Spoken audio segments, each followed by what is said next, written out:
Hello दोस्तों, मैं आपकी अध्यापिका लोपामुद्रा आप लोगों को मेरे हिंदी ट्यूटोरियल चैनल पर बहुत बहुत स्वागत करती हूँ। आज हम लोग पढ़ने वाले हैं 12वीं कक्षा की किताब साहित्य सुधा की, जिसमें हम लोग रहीम के दोहे के प्रश्न और अभ्यास को अभी देखने वाले हैं। मैं उसका आंसर आप लोगों को बता दूंगी। उससे पहले आप मेरे चैनल को जल्दी से जल्दी सब्सक्राइब कर लीजिए, कमेंट, लाइक और शेयर करते रहिए। बहुत बहुत धन्यवाद। पढ़ाई शुरू करने से पहले आप लोग अपने नोट और पेन लेके ज़रूर बैठिए, ठीक है। आपको बहुत कुछ लिखना है, इम्पोर्टेंट चीज़ वो लेके ज़रूर बैठिए। रहीम के विषय का जो प्रश्न और अभ्यास है उसे देखने वाले ही। हमने पहले विषय को पढ़ चुके थे और अब हम इसके विषय का जो अभ्यास और प्रश्न और अभ्यास है उसे देखेंगे, ठीक है। रहीम कृष्णचंद्र की ओर किसको लगाना चाहते हैं? आपका पहला क्वेश्चन है, रहीम कृष्णचंद्र की ओर किसको लगाना चाहते हैं? यहाँ पर ऑप्शन में है मनरूपी चकोर, हृदय की डोर, जंगल की मोर और निसी वासर। तो यहाँ पर इसका आंसर क्या होगा, आप थोड़ा सोचिए। आपके मन में शायद हृदय की डोर हो सकता है, लेकिन ये गलत है, क्योंकि हृदय की डोर नहीं होगा। यहाँ पर इसके आंसर जंगल का मोर भी नहीं होगा, निसी वासर भी नहीं होगा। यहाँ पर आंसर मन रूपी चकोर होगा। रहीम कृष्णचंद्र की ओर किसको लगाना चाहते हैं? कृष्णचंद्र की ओर अपने मन को लगाना चाहते हैं, मन रूपी चकोर को लगाना चाहते हैं, तो ये आंसर सही रहेगा। और हृदय की डोर शायद आपको सही लगती हो, लेकिन यहाँ पर ये जो विषय में कविता में आपने पढ़ा था, यहाँ पर ऐसा शब्द कहीं पर प्रयोग ही नहीं हुआ। यहाँ पर मन रूपी चकोर का प्रयोग हुआ है, ठीक है। इसे हमें लिखना चाहिए। यहाँ पर आपको सही लगने वाला आंसर, जो इसका अर्थ आपको सही लगता हो, ऐसा नहीं होगा। विषय में जो शब्द दिया गया है उससे संबंधित आंसर ही ठीक होगा, ठीक है। क्वेश्चन नंबर 2 में देखिए, प्रेम के धागे को तोड़ देने पर क्या होता है? मित्रता दृढ़ होती है, शत्रुता बढ़ती है, फिर वह नहीं मिलता, छिटक जाता है। तो यहाँ पर आपको लगभग सब एक जैसा लगता होगा, ठीक है। प्रेम के धागे को तोड़ देने पर क्या होता है? इसका आंसर ही होगा छिटक जाता है, ठीक है। फिर वह नहीं मिलता, इसका आंसर सही लग रहा हो, लेकिन यहाँ पर छिटक जाता शब्द का प्रयोग हुआ है वाक्य में। आप चाहे तो अब अभी काव्य को देख सकते हैं, ठीक है। काव्य में क्या लिखा है? काव्य में लिखा है, रहीमन धागा प्रेम का मत तोड़ो छिटकाए, टूटे से फिर ना मिले, मिले गांठ परी जाए। तो यहाँ पर छिटकाना होगा, ठीक है, मतलब टूट जाता है, फिर वह नहीं जुड़ता। यहाँ पर नहीं दिया गया है, लेकिन ऑप्शन में है, आपको सही लगता हो पर आप इसे लिखना मत। फिर है, सच्चा मित्र कौन है? जो संपत्ति के हिस्से ले, जो खूब मिले, जो हंसमुख हो, जो विपत्ति में मदद करे। जी हाँ, आप लोगों का उत्तर ज़रूर सही है। आप लोग जो सोच रहे हैं ये सही है कि जो विपत्ति में मदद करता है, ठीक है। संपत्ति का हिस्सा जो सच्चा दोस्त है वो थोड़ी ना लेगा, ना ही जो खूब मिलते हैं, जब पैसा होता है तब खूब मिलते हैं दोस्त। फिर जो हंसमुख होगा, जो हमेशा हंसता रहता है, हंसाता रहता है, ऐसा दोस्त चाहिए, लेकिन विपत्ति के वक्त साथ नहीं देता होगा। नहीं, हमें सिर्फ ऐसा दोस्त चाहिए जो विपत्ति के वक्त भी हमारा साथ दे। फिर देखिए, मन की व्यथा को छिपाकर क्यों रखना चाहिए। कहने से दूसरे दुखी होते हैं, कहने से दूसरे हंसते हैं, कहने से झगड़ा बढ़ता है, कहने से दूसरे मित्र बन जाते हैं। क्या होगा इसका आंसर? इसका आंसर ख होगा। ठीक है, कहने से दूसरे हंसते हैं। ठीक है, अपने दुख कहने से लोग आपका मजाक उड़ाते हैं। 2 नंबर में इस प्रश्नों के उत्तर एक एक वाक्य में दीजिए। क्वेश्चन है लेकिन इसका उत्तर एक ही वाक्य में देना है, ज़्यादा नहीं लिखना, क्योंकि आपके पास एग्ज़ाम में समय बहुत कम होगा। 3 घंटा तो होगा ही, लेकिन उसके हिसाब से क्वेश्चन आपके पास बहुत ज़्यादा होगा, जिसे सोच के भी लिखने के लिए आपको बहुत समय चाहिए। क्योंकि जो MCQ है आपका 40 मार्क गिरेगा, सब ग्रामर से भी, सारे विषय से भी ऐसे ऑप्शन ओके मिलेगा। आप लोगों को सोच के फिर लिखना है। आप तो देख रहे हैं किस प्रकार है, आप सोचेंगे लेकिन उसका आंसर और दूसरा होगा। लेकिन यहाँ पर एक ट्रिक मैं बता दी हूँ, ठीक है, कि आपको इसका अर्थ जो लगे वो लिखना नहीं, विषय के साथ जो शब्द मिलता है, काव्य कविता के साथ हो या फिर आपकी किताब में जो विषय का जो शब्द है उसी शब्द से जुड़े हुए कोई MCQ में ऑप्शन हो, वही ही इसका आंसर होगा, ना कि इसका अर्थ जो आपको सही लगे। ठीक है, आप चाहे तो किसी गाइड से भी आप लोग देख सकते हैं, गाइड फॉलो कर सकते हैं। ठीक है, अगर आपको और भी ज़्यादा अच्छा प्रिपरेशन करना है। अभी शुरू करते हैं नंबर 2। प्रत्येक धागे को चिपकाने से वह टूट जाता है, फिर मिलता नहीं, लेकिन अगर मिलता भी हो तो क्या बुरा नतीजा होता है। तो आपको सिर्फ यहाँ पर लिखना है कि धागे को छिटकाने से वह टूट जाता है और इसे जोड़ने के लिए गांठ डालना पड़ता है, और वो पहले जैसा जुड़ नहीं जाता, वो मिलता नहीं है, उसके बीच गांठ रह जाता है। सिर्फ इतना ही लिखना है। ठीक है, लेकिन अगर मिलता भी तो क्या बुरा नतीजा होता है। आपको लिखना है कि मिलता है तो पहले जैसे जोड़ नहीं सकते, इसके बीच में गांठ रह जाता है। जिस प्रकार प्रेम संबंध टूटने पर फिर दोबारा नहीं मिल सकता, उसके बीच अविश्वास का एक गांठ रह जाता है। बस सिर्फ आपको इतना ही लिखना है। चिंता चिता से अधिक खतरनाक क्यों है? दूसरा क्वेश्चन है ये, इसका आंसर होगा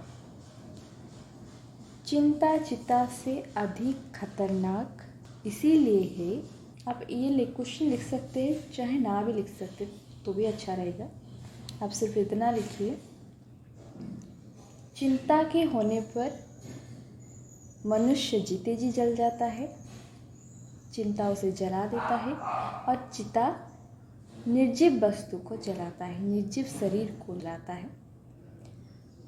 नहीं तो आप सिर्फ इतना लिखिए, जब चिता एक निर्जीव शव को जलाता है तब चिंता एक व्यक्ति को अपनी जीते जी जिंदगी भर जलाता रहता है। ठीक है, सिर्फ आपको इतना ही लिखना है। फिर तीसरा क्वेश्चन है, संपत्ति के समय क्या होता है? आपको लिखना है कि संपत्ति के समय सब अपने सगे होते हैं और मित्र बनते हैं और ज़्यादा बनते जाते हैं। बस इतना ही लिखना है। बहुत होते हैं और बहुरित होते जाते हैं। फिर यहाँ पर है 2-3 वाक्य में उत्तर दीजिए। 3 नंबर, पानी के विभिन्न अर्थ स्पष्ट कीजिए। मैंने पहले क्लास में बताया था पानी के जो 3 अर्थ हैं। तो आपको लिखना है कि पानी का पहला अर्थ, यहाँ पर रहीमदास जी ने पानी का पहला अर्थ मनुष्य का आत्मसम्मान बताया है, और दूसरा मोती में आभा, तीसरा चून में आवश्यक होने वाला पानी। तो यहाँ पर पानी का 3 अर्थ दिया गया है। बेर प्रीति जन्म से होता या बाद में, क्यों? आपको यहाँ पर लिखना है बेर और प्रीति जन्म से नहीं होता, जन्म के बाद होता है, क्योंकि बेर और प्रीति मनुष्य के कर्म की वजह से होते हैं, उनके अभ्यास से होते हैं, उनके अच्छे कर्मों की वजह से बेर और प्रीति स्थिर होता है।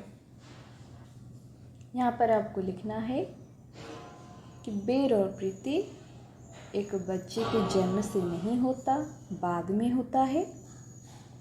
बाद में उसके अच्छे और बुरे काम से उसके बेर और प्रीति होते हैं। उसके अच्छे कर्मों की वजह से उसके मित्र, बुरे कर्मों की वजह से उसके शत्रु होते हैं। ये अभ्यास वशतः समय के साथ साथ वृद्धि होता है। बस इतना ही आपको लिखना है। सुदामा और कृष्ण की मित्रता से क्या सीख मिलती है?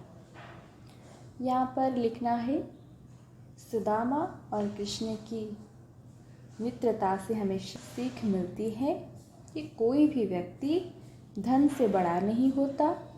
अपने कर्मों की वजह से, दूसरों की सहायता करने की वजह से वो बड़ा कहलाता है। अपने महान गुण के वजह से बड़ा कहलाता है, ना ही धन से बड़ा होता है। जिस प्रकार कृष्ण जैसे महाराजा सुदामा के साथ मित्रता किया था और उस मित्रता को निभाया था। फिर क्वेश्चन है, जिसको कुछ नहीं चाहिए वे क्या होते हैं? आपको यहाँ पर लिखना है कि जिसको कुछ नहीं चाहिए वो बादशाह होते हैं, शाह के शाह होते हैं, वो वैरागी होते हैं और खुशी से ज़िंदगी जीते हैं। संसारिक सभी दुख से वो परे होते हैं, संसारिक सभी जांजालिक सुख से वो परे होते हैं। लोभ मोह माया उनमें नहीं होती, इसीलिए वो खुद को इन सब से दूर मान के वो खुद को बादशाह समझते हैं या राजा समझते हैं।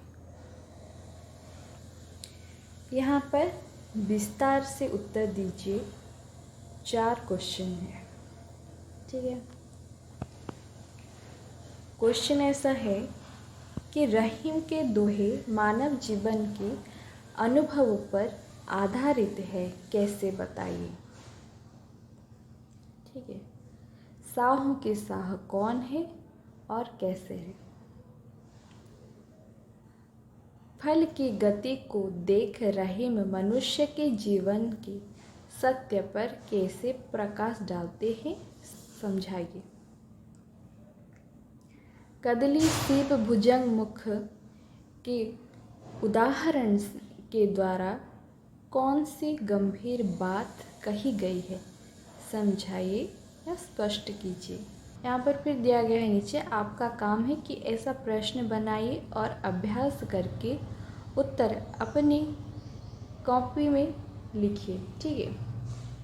तो रहीम के दोहे मानव जीवन के अनुभवों पर आधारित है, कैसे बताइए। यहाँ पर रहीमदास ने क्या किया, मानव जीवन के अनुभवों के ऊपर ही लिखा कि मनुष्य को किस प्रकार की व्यवहार करना चाहिए, अपने आचरण किस प्रकार रखना चाहिए, यही सब उन्होंने उपदेश दिया है। तो आपको जो भी अच्छा लग रहा है इस सारे दोहे 11 से 11 दोहे में से आप सिर्फ 6 ही उठाए और उसे अपनी कॉपी में जितना सरल हो उसे लिखिए, क्योंकि किताब में इसके पीछे भी दिया गया है उसका अर्थ।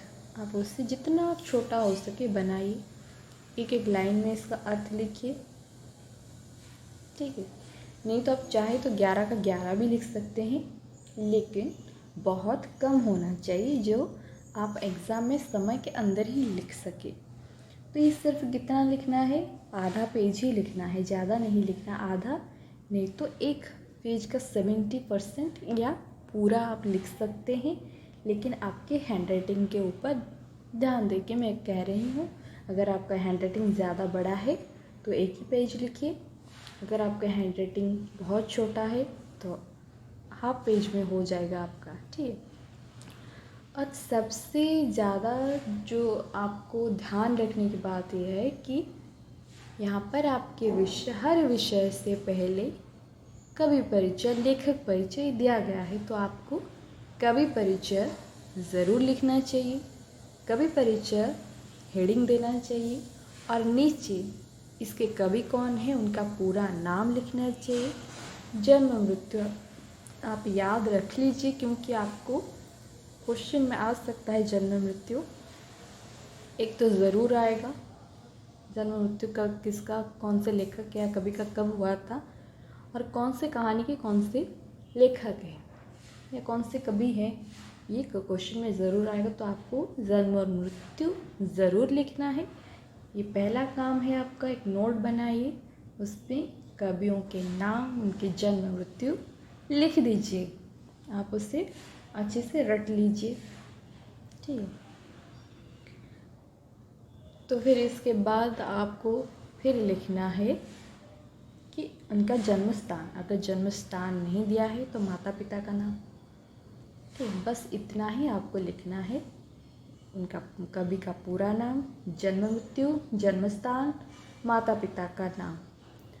और इसके बाद जो मेन बात है कि आपको हर विषय से 2-2 विषय लेना है कि कौन से कवि ने इसके अलावा और क्या लिखा, ठीक है। अगर यहाँ पर रहीम दास ने दोहा लिखा तो आपको दोहा लिखना होगा कि उन्होंने दोहा, सब्या, सरोठा ये लिखा, ठीक है। बस इतना लिखना। और कौन से विषय में कौन से कवि या लेखक क्या लिखे हैं, उससे प्रमुख 2 ही विषय लिखना है आपको, ठीक है।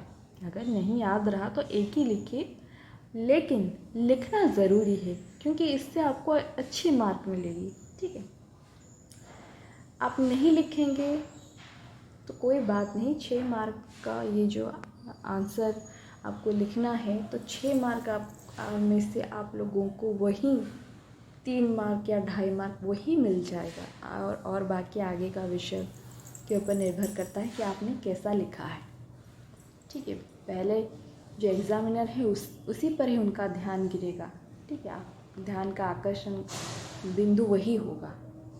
कवि परिचय, लेखक परिचय उतना ही लिखना है, और नीचे आप विषय को अच्छी तरह बहुत कम शब्दों में एक्सप्लेन करेंगे, ठीक है। फिर इसके बाद है साहों के साह कौन है और कैसे हैं। ये आपके विषय के पीछे बहुत अच्छी तरह से समझा गया है, आप उसे ही पूरा उठा लीजिए, ठीक है। मैंने जिस तरह बताया, पहले कवि परिचय दे देना, फिर उसके बाद ये लिखना, ठीक है। हर विषय का क्वेश्चन से पहले कवि परिचय रहना ज़रूरी है। कवि परिचय कैसे लिखना है मैं आप लोगों को लिख के अगली क्लास में ज़रूर दिखा दूंगी। सारे के सारे विषय का कवि परिचय कैसे लिखना होगा मैं आप लोगों को अगले क्लास में इसी तरह वीडियो में दे दूंगी, आप लोग उससे नोट कर लेना।